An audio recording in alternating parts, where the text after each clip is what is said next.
خاتم الانبیاء ہیں، ان کا ارشاد ہے بعثت لأتمم مکارم الاخلاق، مجھے اس لیے نبی بنا کر بھیجا گیا ہے کہ اخلاق کی آخری حدوں تک میں حضرت انسان کو پہنچا دوں کہ اس کا اخلاق انتہائی عالی ہو جائے۔ اخلاق کے لیے سب سے بڑی چیز کہ انسان میں تحمل ہو، بردباری ہو، حوصلہ ہو، آرام سے کسی کی بات سن سکے، اس کی بات کا جواب دے سکے، فوراً غصہ میں نہ آ جائے، غرور نہ ہو، تکبر نہ ہو۔ انسان کو جو چیزیں خراب کرتی ہیں وہ ہے غرور و تکبر۔ اسی تکبر نے انسان کے زبردست دشمن ابلیس کو خراب کیا، اور وہ فرشتوں میں رہنے کے باوجود شیطان بن گیا، مردود بارگاہ الہی بن گیا۔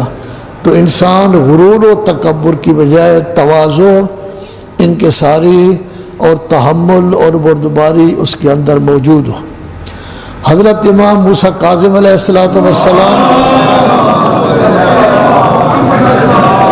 تحمل، بردباری اور حوصلہ ان کا اس قدر تھا کہ ان کا لقب ہی کاظم ہے۔ یعنی کاظم کا معنی کیا ہوتا ہے؟ غصے کو پی لینے والا۔ والکاظمین الغیظ والعافین عن الناس۔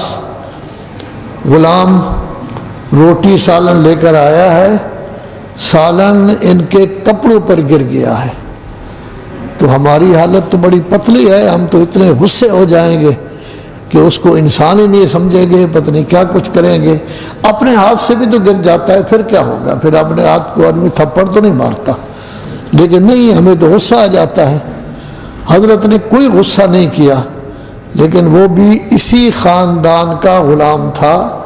اس نے پہلا کلمہ پڑھا، یہ آیت قرآن مجید ہے، سورہ آل عمران 4 پارہ، والکاظمین الغیظ، کہ بہت بڑی شخصیتیں وہ لوگ ہوتی ہیں جو غصہ پی جاتے ہیں۔ فرمایا قزمت غیظی، میں نے اپنا غصہ پی لیا۔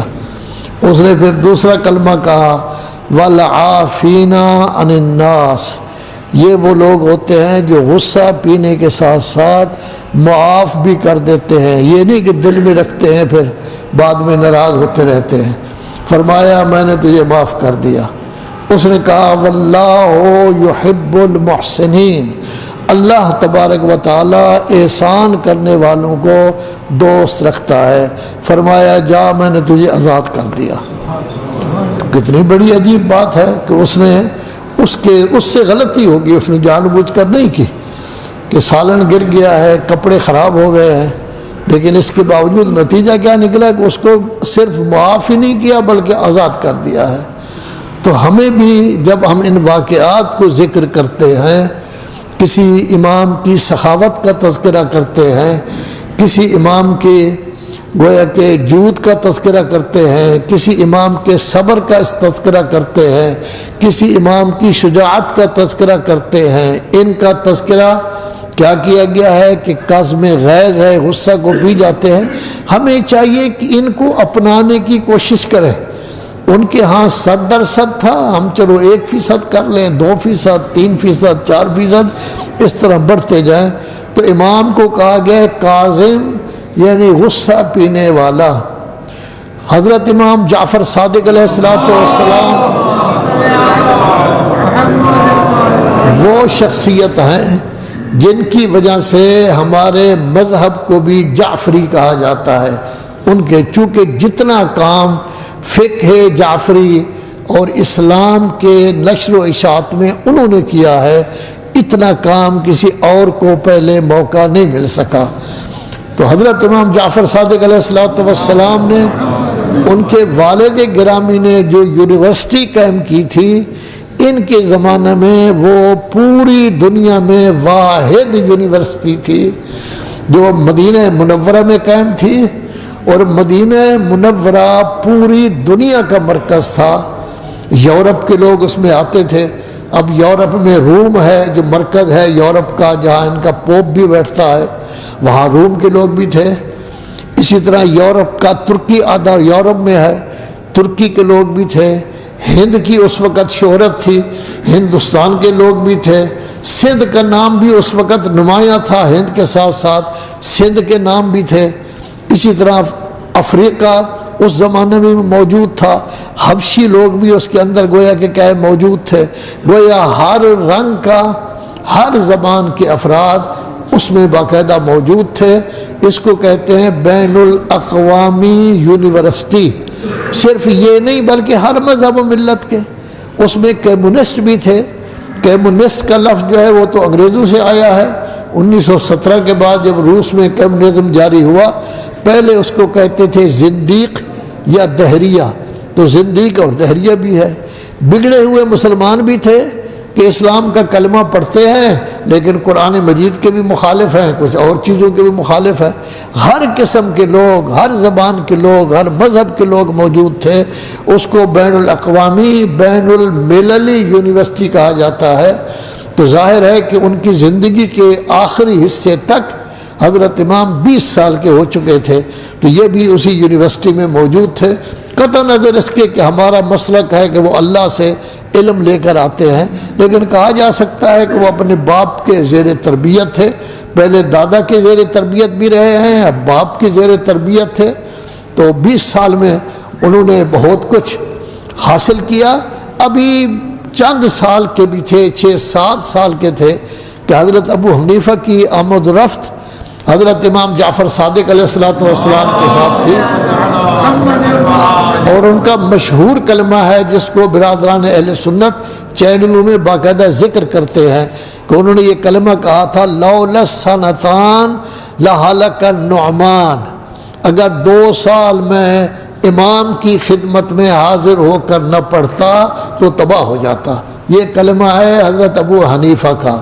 حضرت مالک بھی امام کی خدمت میں آیا کرتے تھے، اور امام محبت کا ثبوت دیتے تھے، کہتے تھے مالک میاں آیا کرو، مجھے آپ سے بڑا پیار ہے۔ حتیٰ کہ روایات میں ہے تکیہ جو ہے وہ قریب کر دیتے تھے کہ یہ تکیہ اپنے پیچھے رکھ لو۔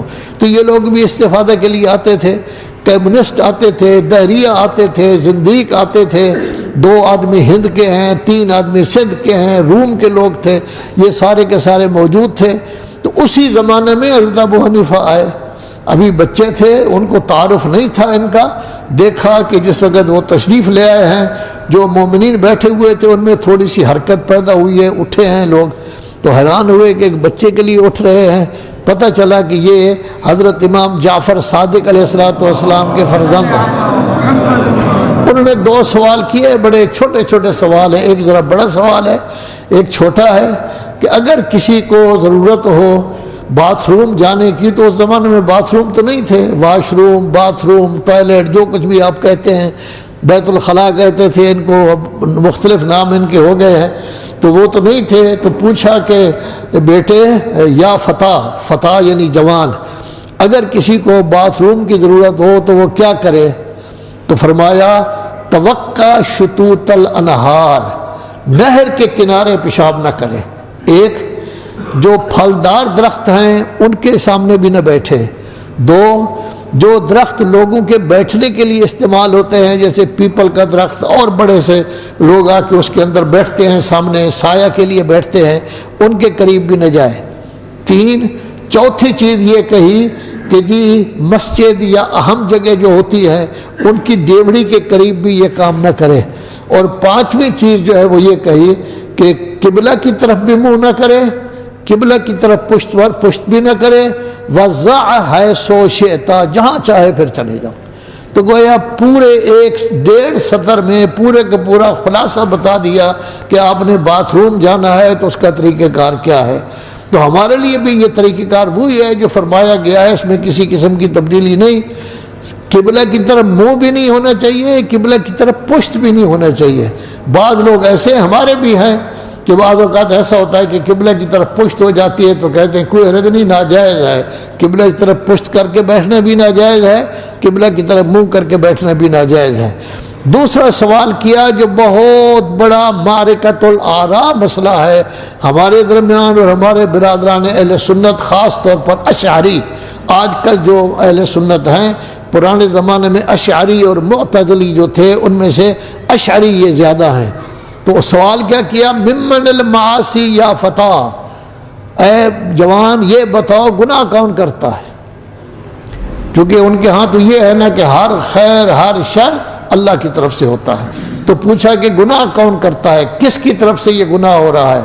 فرمایا معاملہ تین حال سے خالی نہیں، یا اللہ یہ کام کرتا ہے، یا اللہ اور یہ بندہ مل کر کام کرتے ہیں غلط کام، یعنی یا یہ ہے کہ نہیں صرف بندہ کرتا ہے۔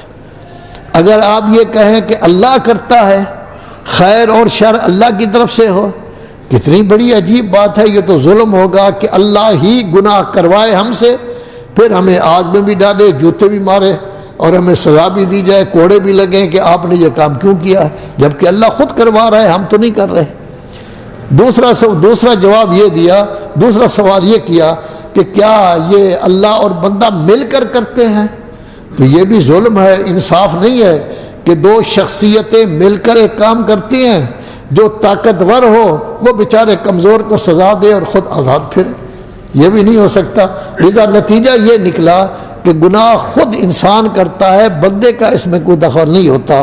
قرآن مجید 5واں پارہ سورہ نساء میں ذکر ہے، ما اصابک من حسنۃ فمن اللہ وما اصابک من سیئۃ فمن نفسک، جو گناہ کرتے ہیں وہ آپ کی اپنی طرف سے ہوتا ہے۔ ایک اور جگہ ہے کہ اللہ کا اس میں کوئی دخل نہیں، اور جو آپ اچھائی کرتے ہیں اس میں اللہ تبارک و تعالیٰ کی توفیق شامل حال ہوتی ہے۔ بلکہ میں نے 2-4 دن پہلے بھی ذکر کیا تھا کہ اللہ تبارک و تعالیٰ نے جن کو توفیق دینی ہو، ایسا ہوتا ہے کہ وہ گناہ کے لیے تل گیا ہے، پوری طرح تیار ہو گیا ہے کہ میں نے گناہ کرنا ہے، تو اللہ اس کے ذہن میں ڈال دیتا ہے کہ میں ہوں، میں دیکھ رہا ہوں۔ قرآن مجید کی آیت ہے، تذکر ہو جاتا ہے، اس کا نتیجہ یہ ہوتا ہے گناہ چھوڑ دیتا ہے۔ یہ ہے اللہ کی توفیق کہ اللہ توفیق دے دیتا ہے، یاد ہو جاتا ہے اسے کہ اللہ ہے، لذا وہ گناہ جو ہے وہ اپنی جگہ پر چھوڑ دیتا ہے۔ حضرت امام موسیٰ کاظم علیہ السلام مدینہ منورہ میں اپنے جد امجد رسول اعظم صلی اللہ علیہ وآلہ وسلم کے روضے پر تشریف لائے۔ ہارون الرشید صاحب بھی آئے ہوئے تھے، وہ بادشاہ وقت ہیں، حاکم وقت ہیں، تو بہت بڑے بادشاہ تھے، حتیٰ کہ ہمارے اس علاقے کی بادشاہت بھی انہی کے پاس تھی، تو وہ بھی تشریف لائے ہوئے تھے۔ انہوں نے ان کو بتانے کے لیے کہ میں رشتہ دار ہوں رسول اللہ کا، جا کے سلام کیا، السلام علیکہ یا ابن العم، چچا جان میرا سلام ہو۔ سلام کر کے اس نے جو کچھ کہنا تھا وہ بہرحال کہتا رہا، لیکن حضرت آگے بڑھے، فرمایا السلام علیکہ یا ابتا، بابا میرا سلام ہو۔ تو انہوں نے والد کہہ کر پکارا، بابا کہہ کر پکارا، اس نے یا ابن العم۔ تو ظاہر ہے کہ جو لوگ سن رہے تھے ان کے سامنے ہارون الرشید کی سبکی ہوئی، انہوں نے فوراً بلا لیا اور پوچھتے ہیں کیسے وہ آپ کے بابا بن گئے، اور ساتھ ساتھ یہ کہہ دیا کہ جو مشہور ترین آیت ہے کہ جس میں ابنا کا ذکر ہے اور ابا کا ذکر ہے وہ نہیں پڑھنی، یعنی ابناءکم و ابناءنا و ابناءکم نساءنا و نساءکم، یہ آیت مبالغہ نہیں پڑھنی اور کوئی آیت۔ حالانکہ جب آیت موجود ہے، آپ کو بھی پتہ ہے کہ یہ دلالت کر رہی ہے کہ یہ ابناء رسول ہیں، لیکن روک دیا کہ اور پڑھے۔ حضرت نے پھر 7واں پارہ سورہ انعام کی آیت پڑھی جس میں 17 انبیاء کا باقاعدہ اکٹھا ذکر ہے، یعنی ایک ہی جگہ 24 انبیاء کا تذکرہ ہے قرآن مجید میں، 17 کا اکٹھا یہاں موجود ہے۔ وَمِن ذُرِّيَّتِهِ داود وسلیمان وایوب ویحییٰ وموسیٰ وعیسیٰ ویونس، تو اس میں کہا دیکھو عیسیٰ کو ابراہیم کی ذریت سے شمار کیا گیا ہے، حالانکہ سینکڑوں سال کا فرق ہے حضرت عیسیٰ اور جناب ابراہیم میں، تو سینکڑوں سال ایک عورت کے بیٹے ہونے کی وجہ سے، حضرت مریم کے بیٹے ہونے کی وجہ سے وہ جب حضرت ابراہیم کی اولاد شمار ہو رہے ہیں، ان کی ذریت شمار ہو رہے ہیں، ہمارا تو یہ کل کی بات ہے کہ رسول اللہ کی براہ راست بیٹی تھی فاطمہ زہرا سلام اللہ علیہا، علی و فاطمہ سے ہم سب کے سب پیدا ہوئے ہیں۔ تو بہرحال اصل یہی تھا کہ امام نہ حکومت کے لیے چاہتے تھے کچھ کریں، نہ انقلاب کی کوشش کرتے تھے، حتیٰ کہ امام حسن علیہ السلام کی اولاد جو باقاعدہ کوشش کرتی رہی انقلاب کی، جب کوئی آتا تھا تو نتیجہ بتا دیتے تھے، لیکن یہ نہیں کہتے تھے کہ آپ جائیں نہ جائیں، ان کی اپنی مرضی وہ مانتے تو نہیں تھے، اپنی بات پر ہی جاتے تھے، نتیجہ یہ بتا دیتے تھے تو انہیں شہید ہو جانا ہے، تیرے ساتھ یہ ہوگا، تیرے ساتھ یہ ہوگا، تیرے ساتھ یہ ہوگا، اور بعد میں باقاعدہ صدمہ بھی ہوتا تھا، صبر بھی کرتے تھے، گریہ بھی کرتے تھے۔ حسین فوت ہوئے، بہت بڑا ذکر کیا، نفس زکیہ فوت ہوئے، بہت بڑا گریہ کیا۔ تو بہرحال یہ سارا سلسلہ اسی طرح چلتا رہا۔ ان کو اصل اشکال یہ تھا کہ مسلمانوں کا رجوع اس خاندان کی طرف کیوں ہے، اس وجہ سے وہ